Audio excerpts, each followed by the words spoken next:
What's up? This week we'll be talking about Tencent reading the VR tea leaves and scrapping their VR hardware. Why players are leaving multiverses in masses. Ubisoft is unsure if E3 will happen, even though Reedpop has confirmed it will. Saudi Arabia dumping even more money into Nintendo. Our impressions on the latest Monster Hunter competitor, Wild Hearts. All this and more on Season 7, Episode 7 of Press X to Start Gamers Digest.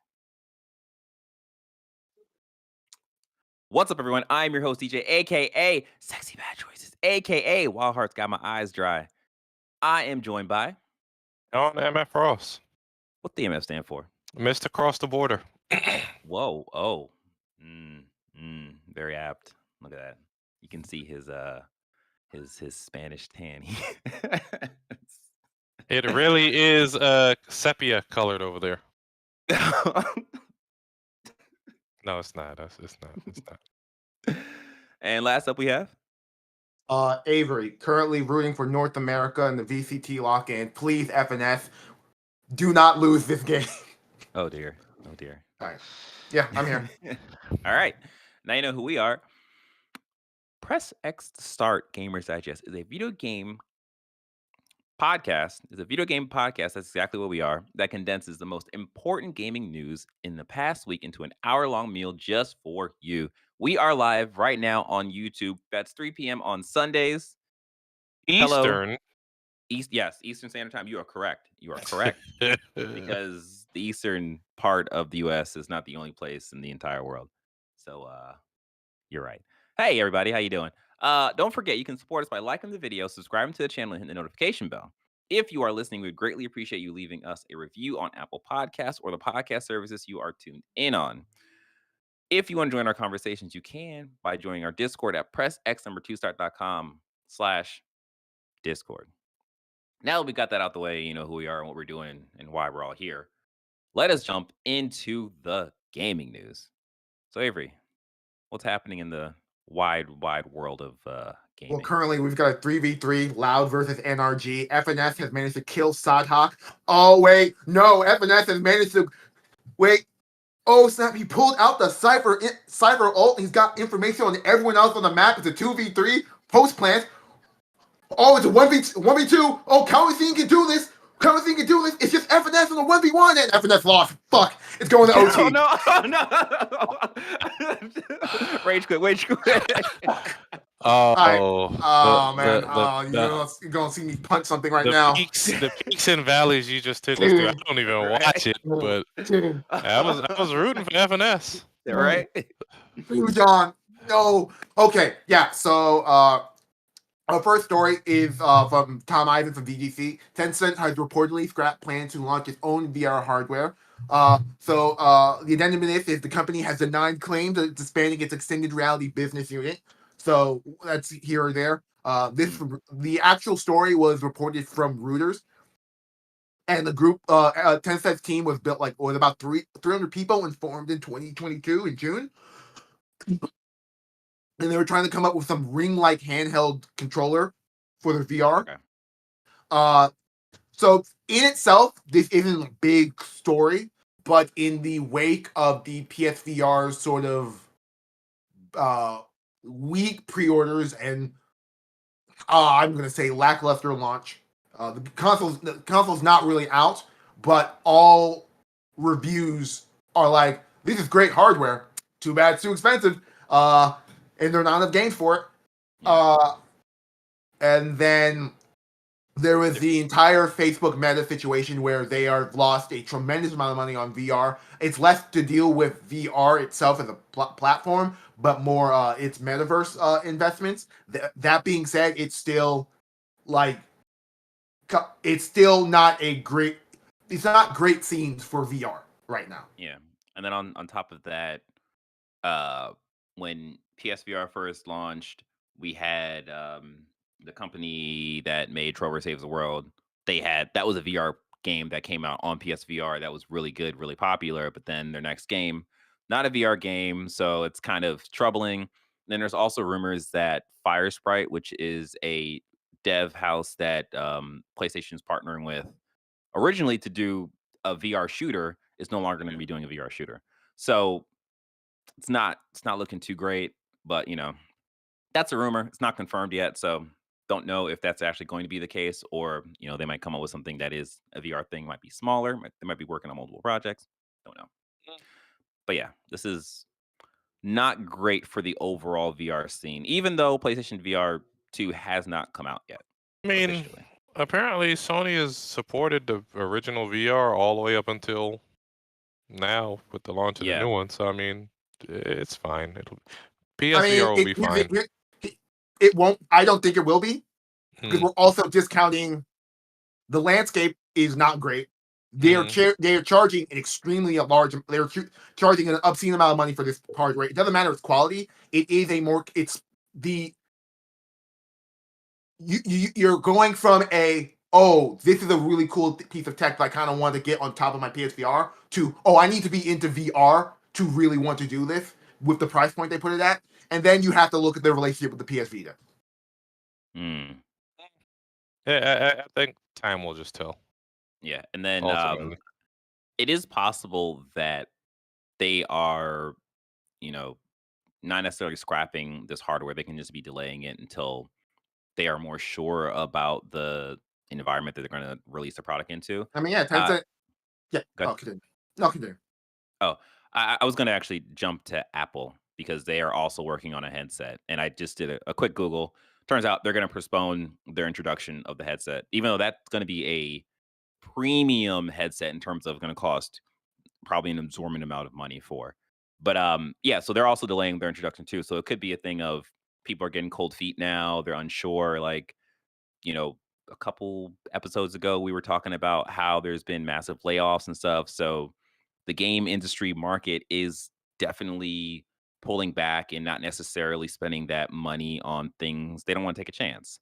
So all this could just be working together to create a situation where people are just like, let's hold off on the VR stuff right now. eh. Yeah. Yeah, I'm of the Sony was the how do I say this in regards to actual video game like actual console based, like not console based VR, just like consumer based VR. Sony was my if they can't keep this train running, I don't have much faith of it. The VR future, I think VR will continue to exist as a thing that we all experience going forward. But I don't think in the next. I don't think we're going to see a peak like we saw last time. It's just going to be an afterthought kind of a thing, which sucks. That Yeah. was yeah. Yeah. Okay. Our next story goes sort of in tandem with something we've been talking about for the last couple of weeks in regards to big multiplayer games of service games sort of dying out. This game hasn't necessarily died out, but the It's it it's it's it's It's in dying for right now. hospice. It's in hospice. well, Yeah. okay, we'll talk about that. So this is from Isaiah Colbert from Kotaku.com. Multiversus daily player count plunges by 99%, but maybe Pickle Rick can save it. So this is a report that was originally made by VGC where they talked about how we've been looking at Multiversus and no one's talked about that game in about 3 or 4 months. What's going on with that game? They looked into its Steam player count and they're like, this game started out with like 200,000 people playing it. No. Well, it started out with an absorbing amount of people playing it, and then they looked at the player count. I think this is probably in the wake of the other big games and service games falling apart. They're like, this game is not this. It's dropped to 1,000 players on PC. And Yeah. before you bring out this is just the PC market, there's a console market thing, yada yada. They also dug into the Xbox charts, which they can track with there's a back end way to track the popularity of Xbox games being played currently. Gotcha. And they checked on the Xbox, and it's not even in its top 50 most played games, I believe is the number they had. Right. So it's on multiple platforms, it's not doing well. And I said I want because I've been having this thought about what's going on with Multiverses because it came off super hot. Everyone was excited about it. DJ called it a game that he said was better than Smash, and I looked into it, and they had a cadence of releasing a new character every 2 weeks. Yep. And then at around November, that stopped, and they haven't released a brand new character since I want to say December. And then you couple Martian to that Marvin was the last character they released. Marvin the Martian, yes. And you couple that with apparently there's unrest in the subreddit, the monetization not being great. I don't have high hopes for this one surviving towards the end of the year, if that makes sense. How do you Yeah. balance a roster like that every 2 weeks? Well, that's the issue. Like they came out way too strong. They should have, I think it's just the problem is they don't necessarily. Well, no, because did they have it? No, I'm thinking Marvel Snap. I'm thinking Marvel Snap. Yeah, the issue with this is they release characters too often where there's no way they could keep up with that pace of Yeah. production. So now Yeah, they're at the even point at Epic where, Games. yeah, and they're supposed to release their season 3, like, I think at this point last a week ago, Yeah. but they pushed it to the end of March, I believe, or something, like somewhere around the end of March. So that's a long time to go without like substantial content. And that happens when you're playing a multiplayer game. Like me playing Destiny, I'm pretty sure it was never 1,000 players, which is like terrible. But like there was a bunch of times where it was content drought and it was just like no one's playing Destiny right now because everyone's just doing other things while they're waiting for content. So this looks like it's a more extreme version of that in terms of the player count on Steam dropping to 1,000 players. Like, You mean they don't just play it for the love of the game like we do with Apex Legends? I I, mean, I think the issue I think one of the issues we're dealing with is that if this game is promoting it, the fighting game community Yeah. has never been a prolific. It's a They've very been niche. they've been a dedicated player base, but not a prolific player base. So as Yeah. a game like this evolves, the people who are still playing it are going to be really good. And despite the barrier of entry for $0, if you jump into a game and there's 1,000 people playing, and 1,000 people playing are off the highest level, you're either going to get Whooping your zero ass. bad queues because of the matchmaking, or you're going to get your ass stomped by a dude who decided I know how to use all development tech. So like it's hard to keep one of these games alive. It's alive. well, the saving grace to Multiverses is that there are bots. So even if you're in a situation where you just start the game and you Mhm. jump on and there's no one to match in your skill rank, the game will just give you a bunch of bots to fight. Like what are the skill level of the bots? I don't know. I haven't played Multiverses in a long time, but they do try to prevent like that kind of stomping from happening. I got But you. yeah, like and either way you look at it, this is just not a good look for Multiverses right now. I'll be interested to see what happens when their season 3 launches because that is, from what Nope. I read, supposed to be a bigger update. So, will it bring back the people? I don't know, but What we'll what see. will bring back the people is sort of content, and if I don't think they'll be able to match their content. Yeah, I don't think they'll be able to match that content. Yeah, the 2 yeah, absolutely, Yeah. no. Like So that, like yeah. They so they like need to reconfigure the expectations for the characters because yeah, if people are expecting the characters start coming in every 2 weeks, that's yeah insane. Like yeah there's no way. Yeah. yeah. And you gotta So pay we'll for these see if characters. Mm, yes, because it's a game to service, mhm. and that's the other thing about these these gas games. At a certain point, you get to there are more characters in the game than there are in the initial roster. So you jump into a game and suddenly, oh, there's you get to the League of Legends problem, which League of Legends thankfully have had a long time to build a player base who doesn't give a shit about this. Mhm. But you get to the issue where, oh man, this character is really good and really strong, it's really interesting. I have to pay for it, or do I just grind through this game? That's always an issue. Yeah. Yeah. Yeah. But yeah. So that's our next story is from Logan Plant from IGN. Ubisoft confirms it will be at E3 if E3 is happening. Yeah, this was super weird when this dropped because it seems like part of it seems like okay, well maybe Izgumo was just dealing with a lot of stuff and he Why missed would they the not know email. yet? Yeah, it seems so weird and like we don't have any like real precedents for this happening E3 is ever. typically in June, right? Yeah, yeah, but it's already been confirmed. Like it's confirmed. It's a thing that we all know as industry is happening. So it's so weird that he just missed the email or missed the meetings that he had definitely had to be a part of. Like it's just so like what's happening. But then Reedpop, who was organizing this E3, has come out and said, "Yeah, we're full speed ahead, guys. Like we don't know what's up with Eve's Gamo." Like so it's just I don't know, man. I don't know. Anywho, next sub story.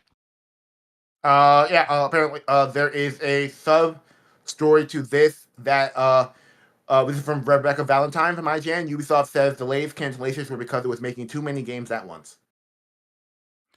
Yeah, so I think we all are aware of uh the wide swath of Ubisoft games. So the fact that they are delaying slash canceling these games, yeah, some of us would say Skull and Bones should be part of this, but I disagree because I think Skull and Bones is going to be a solid 4 out of 10, my guys. Um, yeah, it's. I think what this is going to just be is we're going to get an That Assassin's Creed because we know that's happening. yeah. That sounds like they're just Um, spreading themselves too damn thin.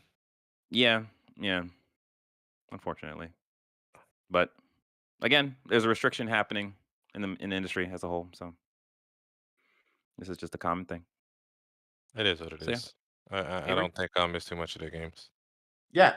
Okay. And our next story is from Tom Ivins, and this is from VGC.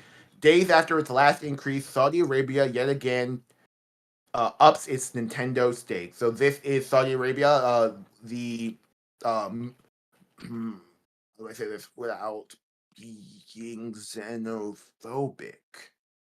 The Saudi government, who is trying to divest themselves of being oil based and future proof themselves, is now choosing video games as the next gold rush. With I think the understanding that the Saudi prince just generally likes games, but he may or may not want to have an actual influence on games. They already have a large stake in, I want to say, Capcom, and They take own like I was gonna say they own SNK.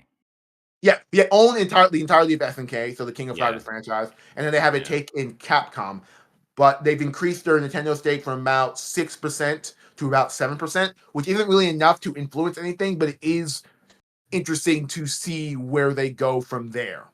yeah, yeah. It's always good to have like people keeping an eye on something like this happening because this slow increase can easily work up to 10%, 15%, and then like Yeah. 20%. Then it's just like, okay, this is getting like insane.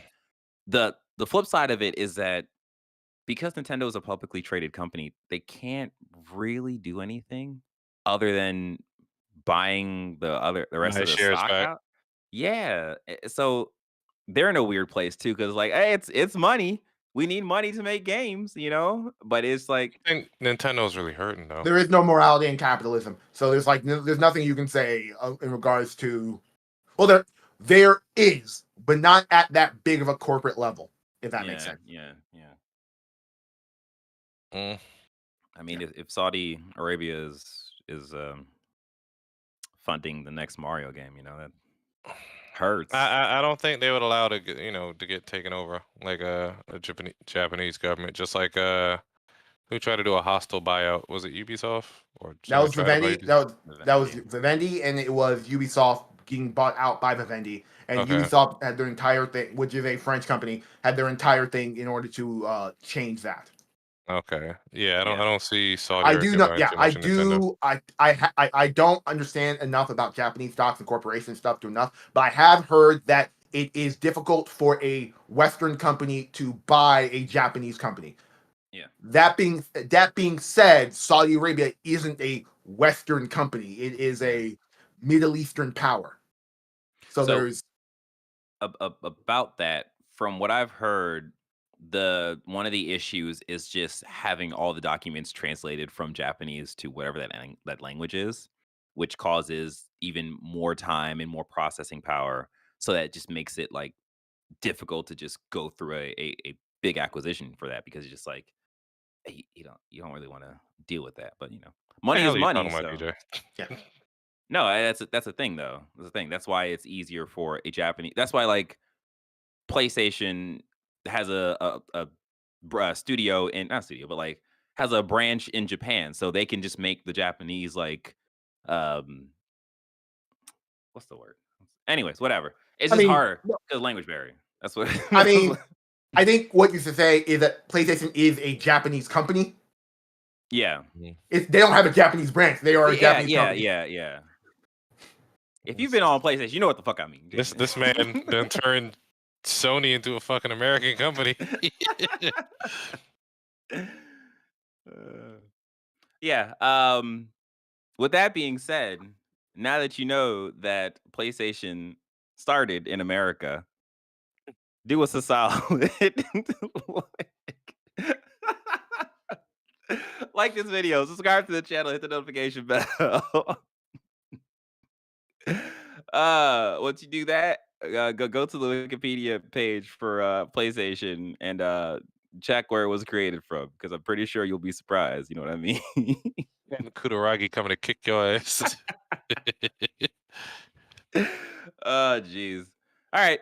Yeah. Night. Yeah. Go do that. And let's get back to the let's get back to the show. Uh, this is for. I want to start a moment of silence for North America as we move to the nearest airport as NRG has fallen to Loud and my pick'ems and my hopes and dreams for VCT are ruined. Oh dear. Oh, oh, I pray to God 100 Thieves and Sentinels do not lose in the next week. I cannot take this. Uh-oh. Anyway, our moving on is to our next story, which I have nothing to say here. So DJ, take it away. No, I think you'd removed the wrong one. I was gonna say we could do the other one, the original one. No, the conversation we had was about you doing this one and not the other one. Oh, I missed her. I thought we were gonna do the other one. All right. Anyways, hey guys, Genshin Impact 3.5 banner is about to drop March 1st, and it is a big old one. Uh, I'm not prepared for this at all, guys. Anyways, the main thing on this banner is two characters. One is Dahara. She is a uh fire type claymore user. When she dropped at the 3.0 Sumeru uh, showcase, everyone was like, "Oh my god, she looks so hot! I can't wait to roll for her." It was a whole thing. It was a whole thing. Like fan base was fiending over her. Anyways, now she's going to be available March 1st. So I think the expectation, not the expectation, the curiosity is how well the banner will do because up until this point, the highest uh selling quote unquote banner was the Raiden Shogun, which is like really, really super popular character. She had a really dope like um character showcase thing on YouTube. It was crazy. It was cool. Everyone loved her. Everyone still loves her. She's a great character. So it's possible that this could hit that. The other character is Mika. I don't give two breaths over this character. This character looks like a um the reluctant hero trope. He reminds me of Tsuna from Hitman Reborn, if you know that.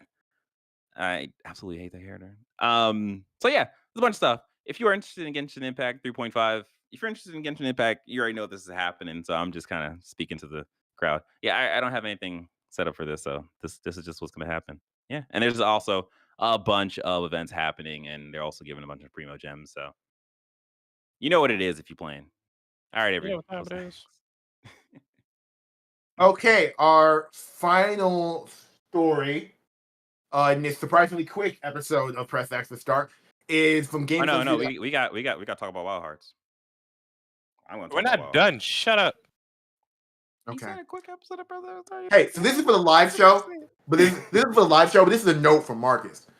We had about 5 minutes in the preamble before we started recording that I have just on my actual recording. So there's 5 minutes. I have currently 26 minutes on my timer, and this story will probably be maybe 5 to 10 minutes, which means we'll be jumping into the gaming news section, where DJ is the only person who's played the game that we're talking about in under in sub 40 minutes. So I'm just making the assumption this is going to be a short episode, unless DJ wants to talk for an hour. I mean, we could throw out Let me other tell you, stories. Avery, I have a whole PowerPoint presentation. We could throw out other stories if we got time. At this point, I'm not prepared to do that.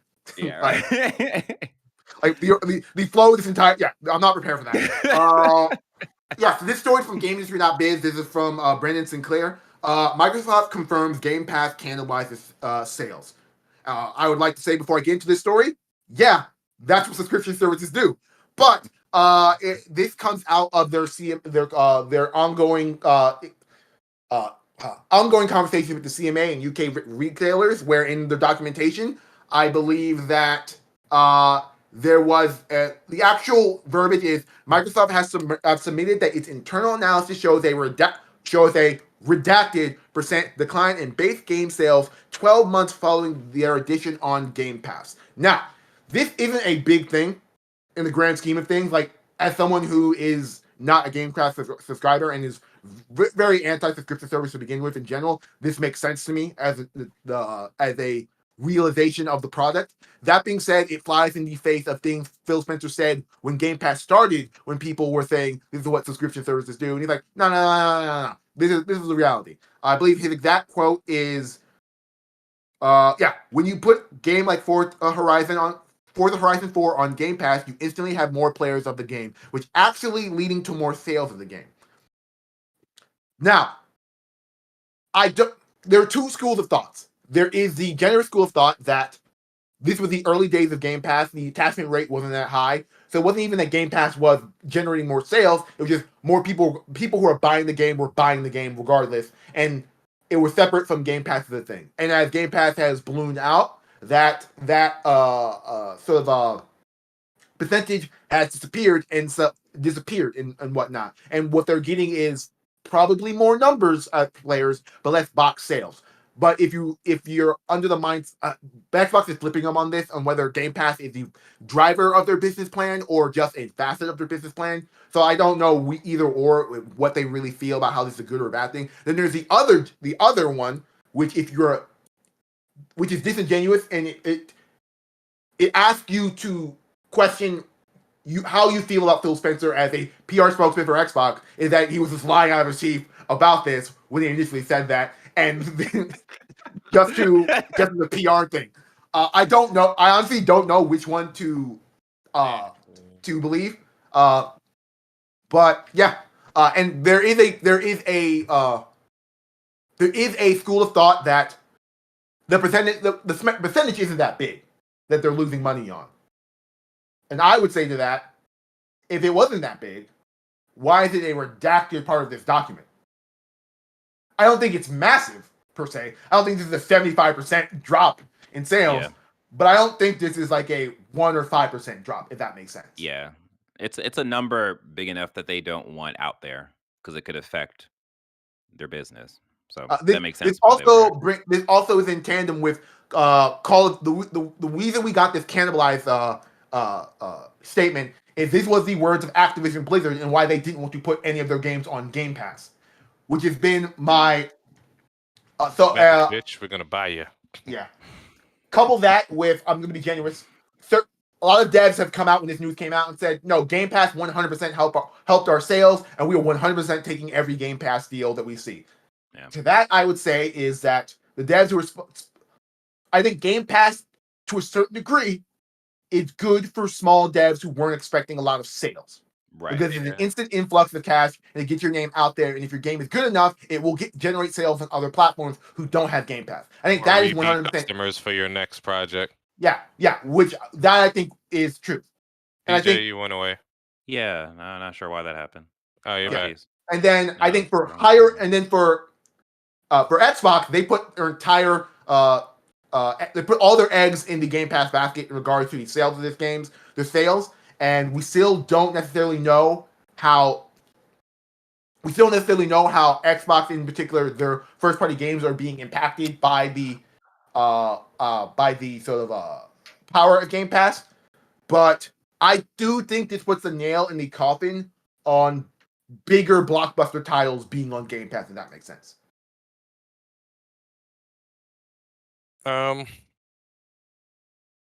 This is gonna affect the quality and what type of games get greenlit. I remember seeing a interview from Matt Damon where he was talking about how streaming has changed what type of movies get greenlit because they used to make their money on the back end with DVD and VHS sales and all that stuff.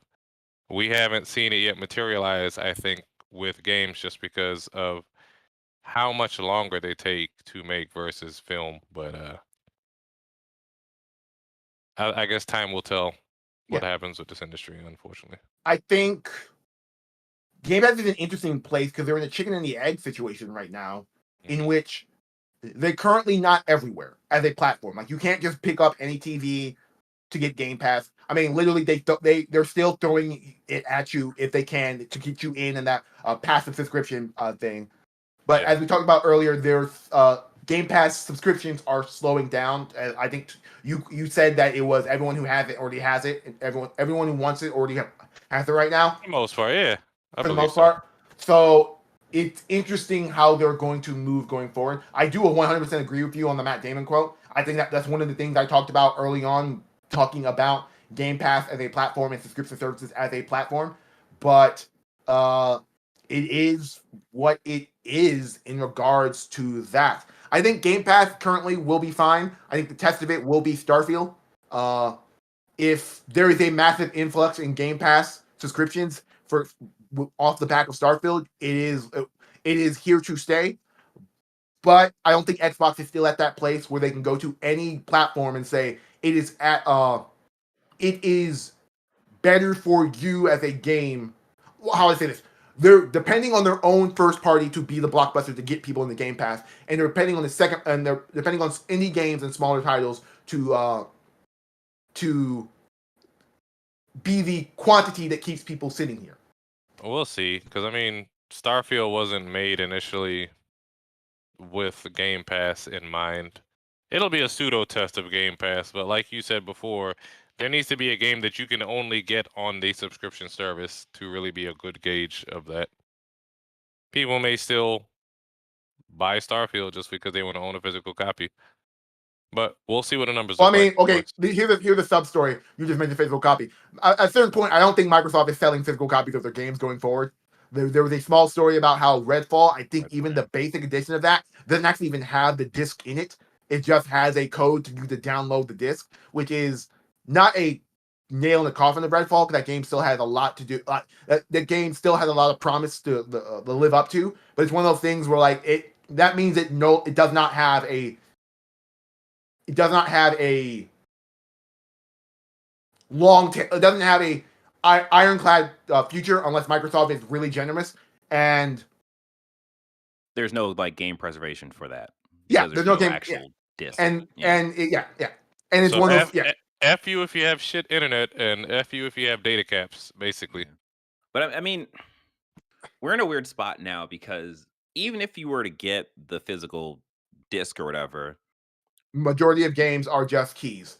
Yeah, and then you also need to download the update too. So you might get the game and it works, but everything is broken because it doesn't have the day one patch. So it's just like we're in a lose-lose situation. To hell like, with anybody that's not in the first world area then to play your game. Yeah, I know.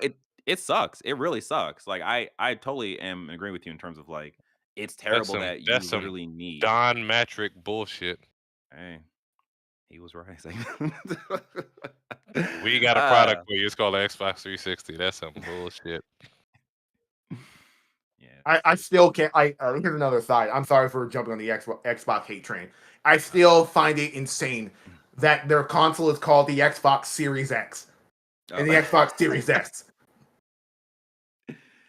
Yeah, it'll be interesting what the next version of their console is and how they call that, because unless they stick with I mean, like, but they can't stick with it. Yeah, you really can't. Because then you're either calling it the Xbox Series X2, which is like, why are we doing numbers now? Or you call it another letter, and that doesn't even describe what you're trying to sell.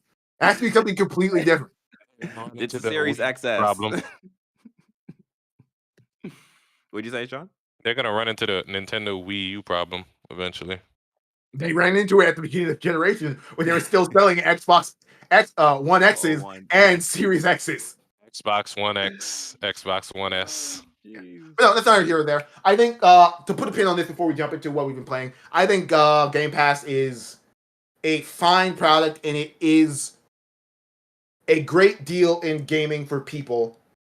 It has yet to prove to me that it has not fallen into the pitfalls of other streaming services problems. The only thing it has proven to me is that Microsoft has a tremendous amount of money that they're willing to put into the product to oversee the issues other streamers are having, if that makes sense. Other subscription services are having, if that makes sense. Yeah. Yep. Yep. So we'll see. We'll see what happens with Game Pass. It'll be fine. Yeah. I'm confident it will be fine for 2025. I'm confident it'll be fine for 2023. However, I'm not confident that its success will drive Xbox to compete better with PlayStation if PlayStation maintains the weird momentum that they have, where they say absolutely nothing and do a bunch of media faux pas, but the PS5 just keeps selling like no one cares. Watch. Because they're like, hey, I like play games. So I don't care what PlayStation has to say.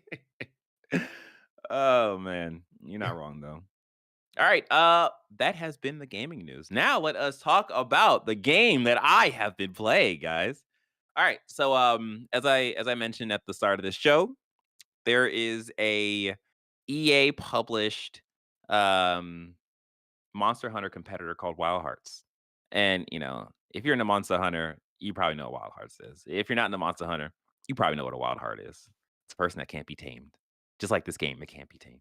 Anyways, I am about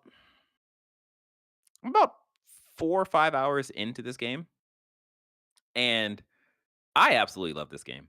It's so because it's been such a long time since I've played Monster Hunter World specifically. I mean, I also played the demo for Monster Hunter Rise, but I didn't like it because I played it on the Switch, and I can't play any kind of action game on the Switch because I don't have a Pro controller. Yeah. So I'll be damned if I'm using the regular controller to do all that stuff. Um, so playing Monster Hunter World, I put a lot of hours in that game. I really enjoyed my time with that game. And even though I put a lot of hours into Monster Hunter World, it was still a very, very dense game to learn, to just remember all the little like details. And um, it was a thick game. It was a very thick game.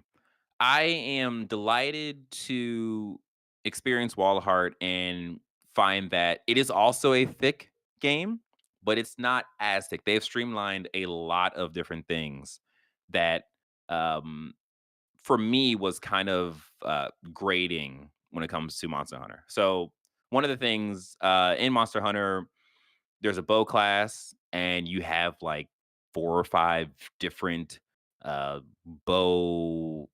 Or I'm sorry, 4 different like ammo types that you can use, and you have to cycle through all of them. And like the UI was just never it never worked with you. You always have to just like remember the button press, remember how many times you have to press down while you're fighting this giant monster that could just one piece you whenever it feels like.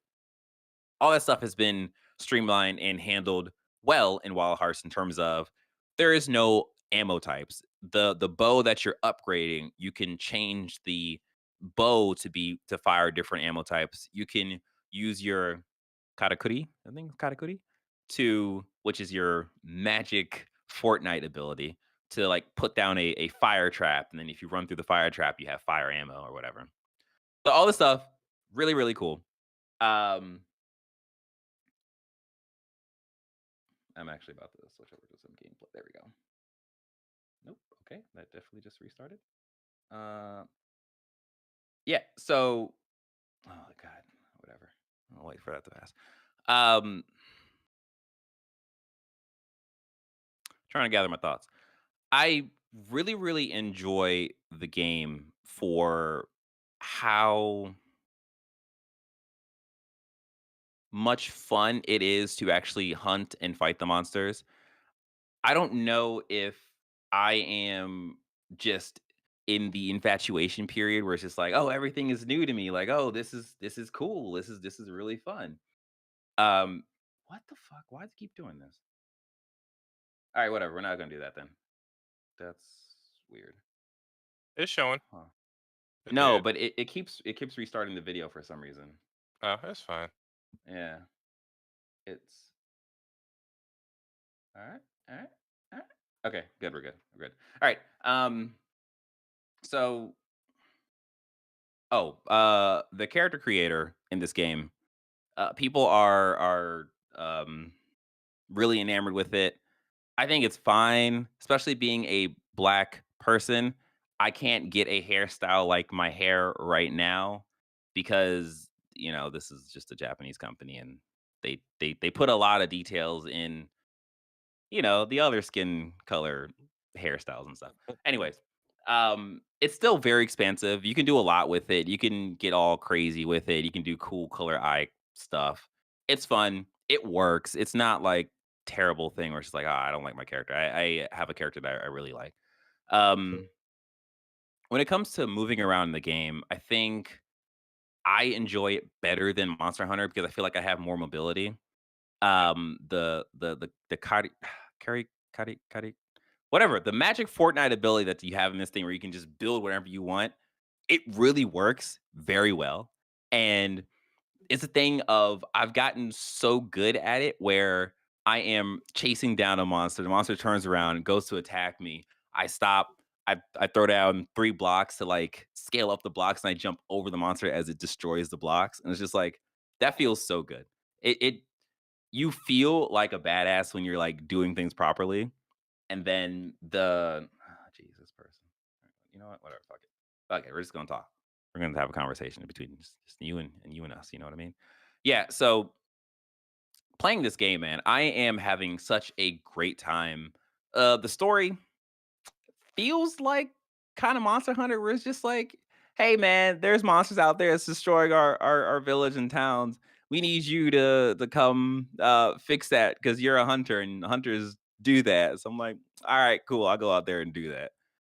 So it's whatever. Like I don't think a Monster Hunter person is Yeah. really there for the actual story. So yeah.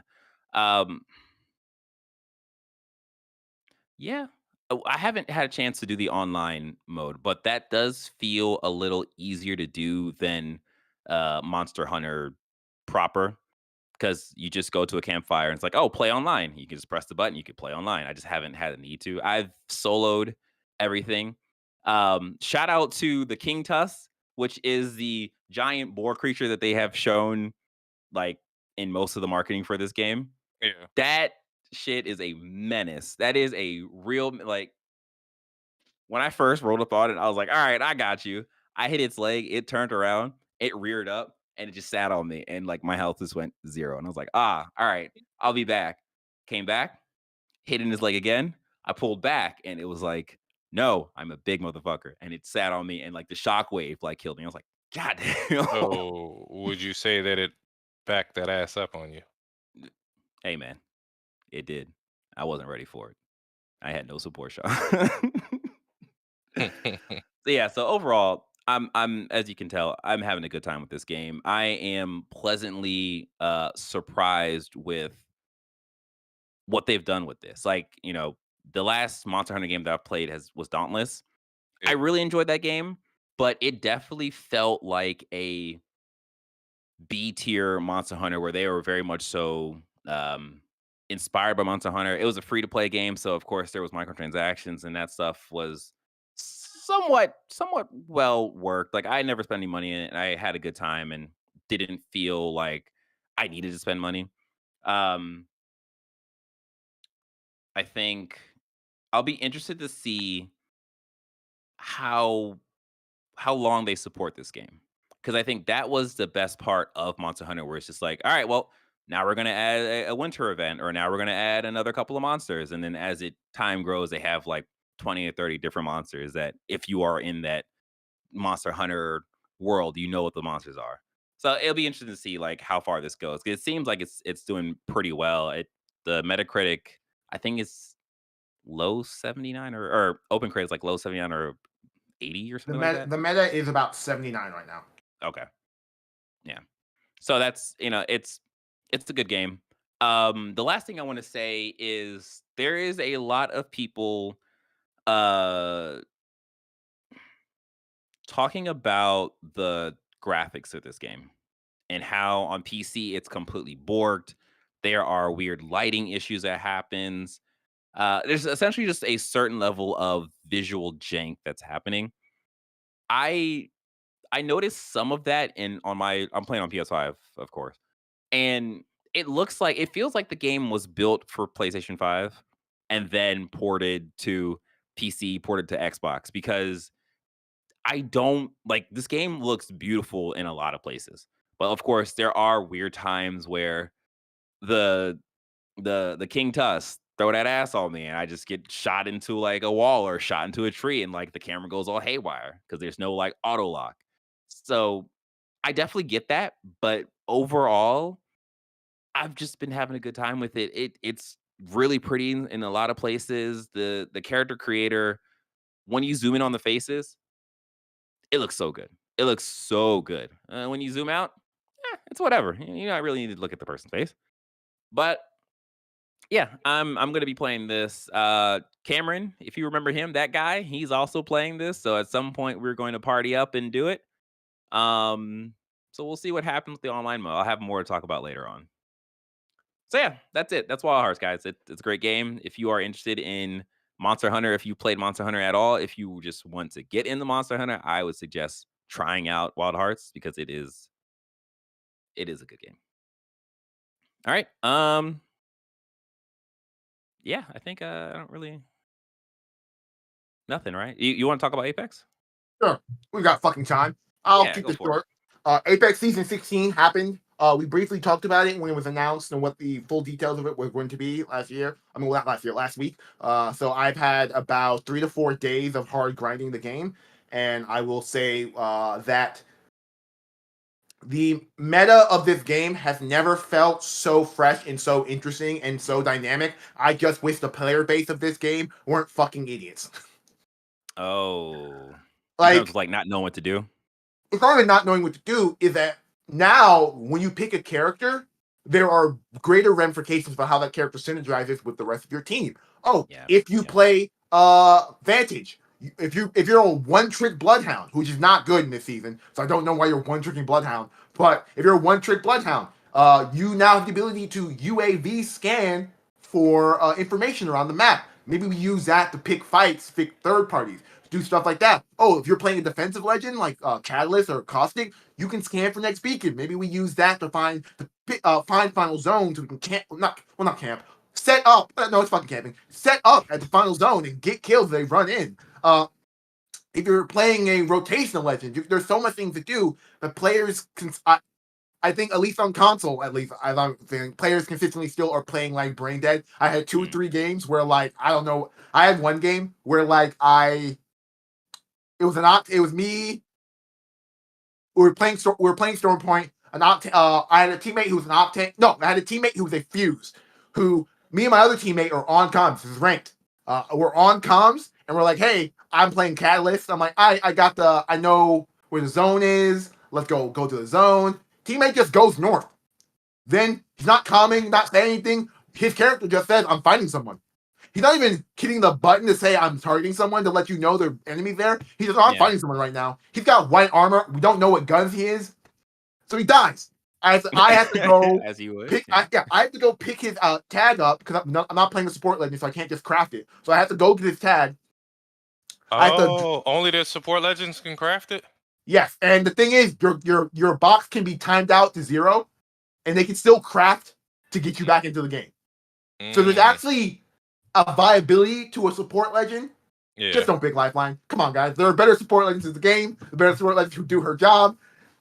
She has no real buff in this. Her only buff they gave her is her package comes down faster, which is fine. But and when she taps you to res, she's not getting slowed. But still gets to my big problem with a lot of these characters, especially support characters, is if to get use of your character, someone has to go down. That's not a good character. Mm. I think, and this may be interesting, an interesting buff for Lifeline. You know how you can see the ground where it's landing? Everybody can see it? Yeah. I think only your team should be able to see that. And maybe make it to where you can maybe send it out. You know, use it offensively. Drop it on somebody. I get what you're saying, but that would be way too unwieldy and hard to use, and it'd be like I got a lifeline kill instead of, all right, guys, we're going to use my package. Like, there's not many scraps you can put up with that, if that was what I'm saying. I just want to do some wacky shit, man. Well, yeah, enough of my lifeline. So, like, the fuse died. I have to use my catalyst ult to get his banner. We craft. We rev him, and his first instinct, we're telling him on the mic, hey, guys, we're going to rotate to final zone, and we're going to loot there, because, like, we're going to loot there. He's like, nah. I'm just going to loot 5 feet away from where I was res, which is 10 feet away from where I was killed. And so immediately, he's just getting lit. And I'm just fucking infuriated at this point. So then he eventually follows us into zone, and like, we instead of looting with us as we move along, he's just sitting in random POIs, looting. Doesn't find an armor. He sits down and crafts for like 5 minutes. We're nowhere near him. He rotates completely around the map to join us at the bottom of where we're holding. And then eventually he pushes into a 3-man and we die because like it is what it is. I'm like, God, I just hate playing with people. I was so hoping that he was going to carry the team to the end. Like, I've never seen someone try to 1v3 someone with fuse. He probably thought he knew what he was doing. And like, there's a difference between, I see one person, I'm gonna take a shot. Oh, it's 3 people, I'm a dip. No, this whole man, you can hear in his comms, he take the shot, then he just throw his ult. And then he would just stay there and die. And I'm like, oh, this is dumb. But yeah, that's me playing Apex. I'm really enjoying the season. I think I probably am going to actually grind the season for the first time instead of what I normally did, which is like, I played really early on to get the meta, just watch competitive for the entire season, and then grind at the very end because I just didn't have time. So I'll probably do more grinding of this season. I actually really here for you, Avery. I will be here. Yeah, dude. Yeah. I really enjoyed the season. None of the characters I played got nerfed in any way that I don't have to play them anymore. In fact, it made Watson and Catalyst way more stronger, and that now there's like actual utility that can be derived through them. Also, the Nemesis is a really good gun. Just a really good gun. I want to see how they're going to nerf that. I also enjoy it. So you also been playing Apex too? I played after I came back from my trip, but I felt like I had baby legs in the game because everything just felt wonky. So I just stopped playing for a moment. I don't know exactly what it was. Yeah. Also, the new firing rate is fantastic. The ability to have targets who strafe and crouch and move, and then you can randomize it. Yeah, and get accurate like hit marker data on them is incredible right now. It goes from a thing where I just play to warm up to now a thing where I go to actually practice before I jump into a game. It's pretty good. All right. Well, that has been it for Press X to Start Podcast Gamers Digest. We hope you enjoyed this episode as much as we enjoyed feeding it to you. You know what I mean? Don't forget to rate and review us in your favorite podcasting apps because every little bit counts. I don't know what I was going to say. Oh, I was going to say help. That's what I was going to say. Also, please do us a favor. Like this video, subscribe to the channel, and hit the notification bell. We greatly need you to do that because most of our listeners are not subscribed. So we're looking at you, people who are not subscribed, but watching our channel. Exactly. The last thing you want is a black man looking at you. Unless it's in a lovingly way, because, we're capable of love and we love you. Thank you for listening and watching our channel, our stuff. Thank you. All right. I keep saying all right, but there's nothing. That's it, So take care, be safe, play some games, and keep watching our stuff.